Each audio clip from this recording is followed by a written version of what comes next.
today a program took place at SNET, and then it was a program that was put together by Hen Mpoano, basically focused on strengthening environmental law enforcement in forestry crime. And then the focus was to help all of us to get some basic training in terms of laws that protect our forest and the environment. And so we have the project manager here who will explain a bit further what necessitated such a move by Hen Mpoano and then their target, basically. Yeah. So first, let's know you, and then let's okay. Continue. So my name is Justice Camillus Mensah, and I am a project manager. I work for Hen Mpoano, and I am managing this project that is strengthening environmental law enforcement in forestry crime. This project is actually a follow-on to a previous project that was also funded by Global Forest Watch. So we first got the funding to provide some training and capacity building to the Takoradi Forest Service Division of the Takoradi Forest District of the Forest Service Division of FC. And the whole idea was to work together with the local communities to protect the forest by collecting spatial data. What I mean by spatial data is data with GPS and phones that shows where things are happening, where bad things are happening. So they put this information together, and we put that in a map to show where illegalities are happening in the landscape or in the forest reserves, which is followed by some enforcement actions. How bad is the level of illegalities happening within reserves of Western region? Like, how bad is the situation? Okay, so if you ask me, I would say currently we have a big issue. We have a big issue. Before we started this, one of the key problems we had, especially in the Cape 3 Point area, had to do with farming. So agriculture, converting the forest land into other cash crops like rubber, sometimes palm, and the expansion of the admitted farms. But more and more, the problems are becoming more dynamic, and we see a lot of illegal mining activities in the Cape 3 Point forest, plus poaching and other logging is also major in Cape 3 Point. Same for Subri. Subri is noted for a lot of Galamsey, even in the GSBA. So GSBA is basically an area within the forest, or it could be the whole forest, like the case of Cape 3 Point, where it has been designated and has been declared that it should be protected because of the biodiversity in the area. So what it means is that there are some endemic species of trees and some endangered species of animals that need to be protected. Okay. And these places are still under a lot of threat. Okay. We've seen different interventions from the government, the lives of Operation Vanguard, the Galam Stop. Recently, we heard that some river guards have been trained to protect our rivers. You, as an experienced person who is on the ground, what's the reality? The reality, I would say, is sad, because on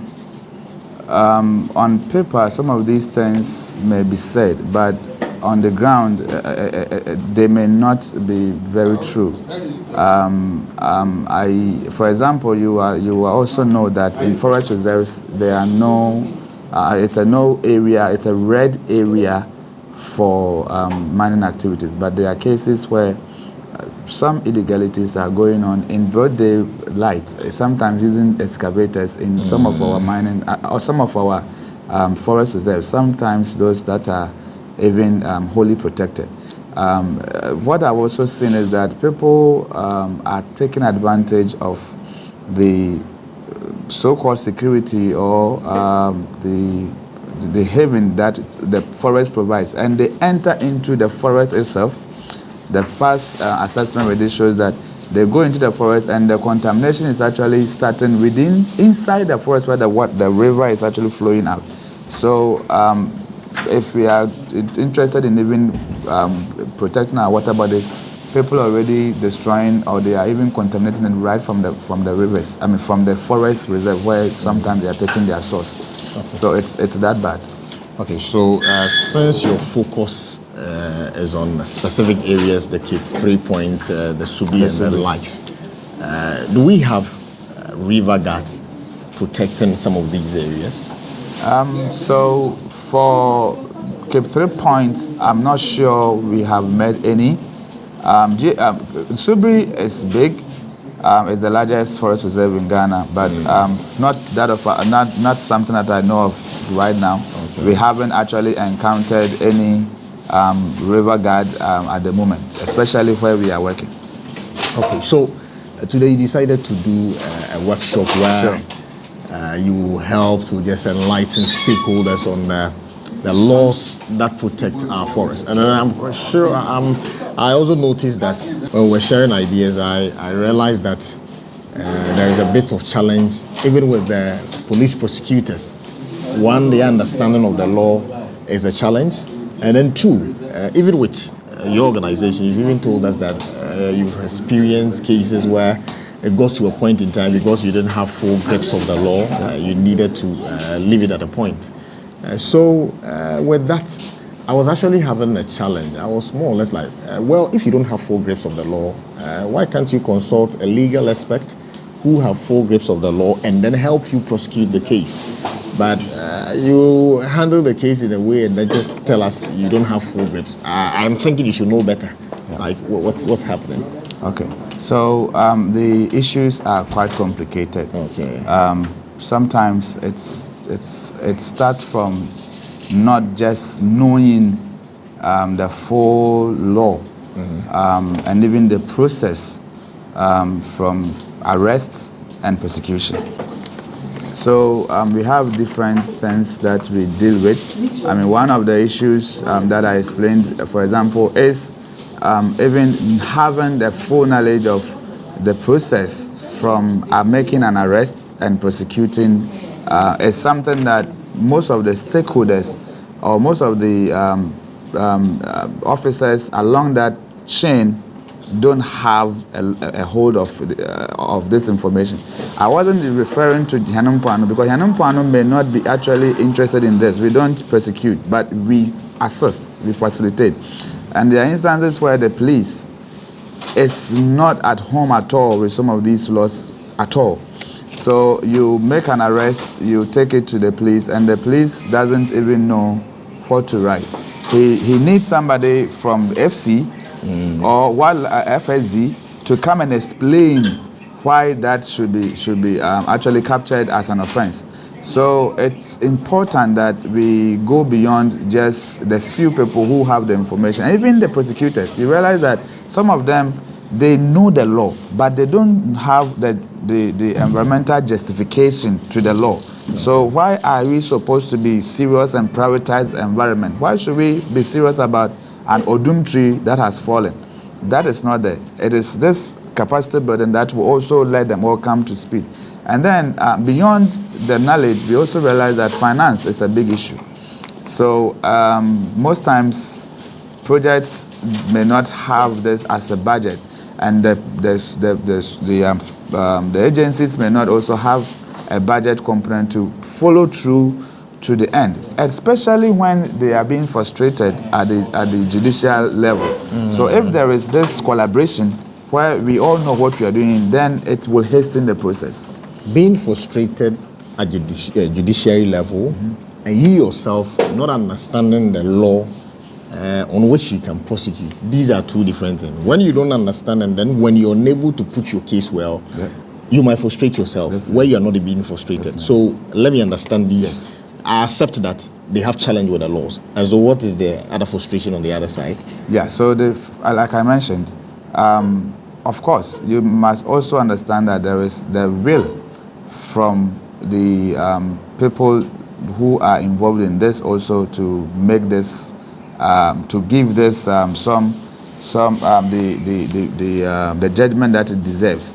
For example, if judges are not actually interested in mining, Okay, if the government is not interested in mining in the forest reserve, your case may suffer generally, because that is where they don't have interest in the. Where the interest is not there, but there are cases where it attracts interest.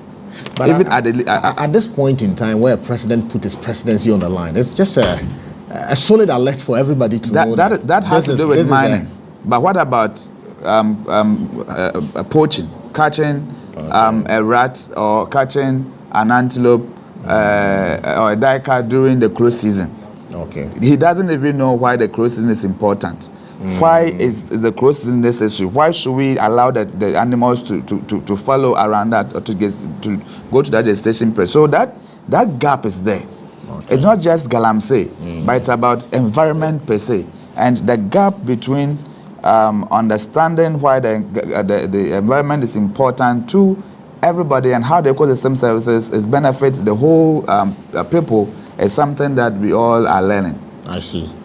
So through your workshop, I saw some police. I saw I don't know the level in terms of decision making, whether they are shakers in the industry, the people you invited. How sure are you that after the workshop, the kind of impact you're expecting? Because I mean, we do organize workshop, get evidence that workshops have been organized, and then over time, the kind of result we're expecting after impacting, we don't really get that.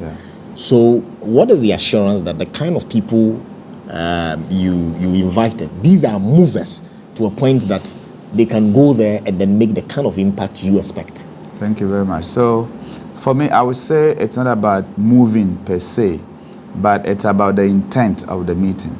The meeting was designed to be a training workshop, but it's actually beyond that. It's also an opportunity for us to address our challenges, like you saw. It's also an opportunity for us to collaborate among ourselves. The people you saw, if you want to know their level, they are very high-level people. Okay. People from the Attorney General's department. Okay.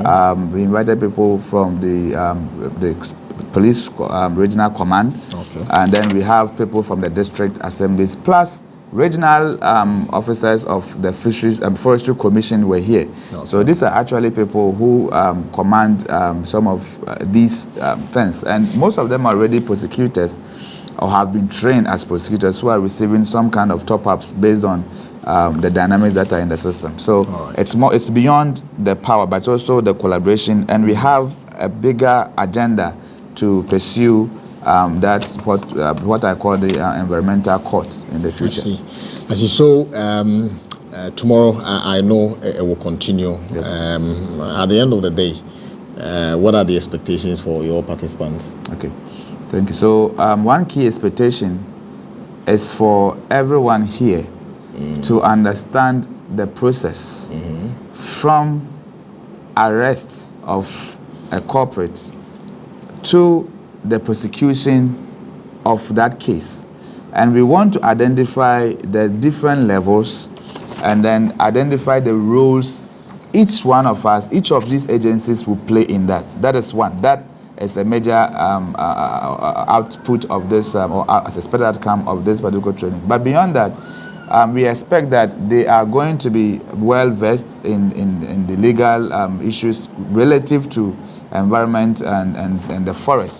Right. That for me is key. Okay. We'll actually end it here. From the way you're talking and then per your assessment of government fight against illegal mining, it sounds to me that you're disappointed in President Nana Akufo-Addo in terms of his efforts towards the fight against illegal mining, and what other stakeholders who are supposed to complement him in the fight. We don't seem to be getting anywhere. Probably you might side with Hen Mpoano Educates. That's another topic for another day. All right, thank you very much. Okay. We'll make it another day. So it was just a program by Hen Mpoano, just to sensitize us on law in our forest and environment to protect our environment. My name is Kwame Febe. Thank you. My name is Richard Oforiamanfo, the regional manager for Wildlife Division for Western, North and Central region. Yes, we've learned a lot and we have revised And most of the things that we did today is under wildlife laws and Forestry Commission and wildlife laws. So we have revised a lot, and we've also learned something. And what interests me most is that, we work with the prosecutors, the police, and others, the stakeholders. They don't know much about our laws, but this collaboration and so on will help them to understand our laws, appreciate, so that whenever we have challenges, we arrest people from the forest, the challenges for prosecution and maybe try to punish the offenders will reduce, and we ensure that we implement the law effectively. So the program has been very good and has been very helpful for us, and we hope that it will be beneficial for us in the future encounters with the illegal activities, and it will reduce the illegalities within our protected areas. Okay.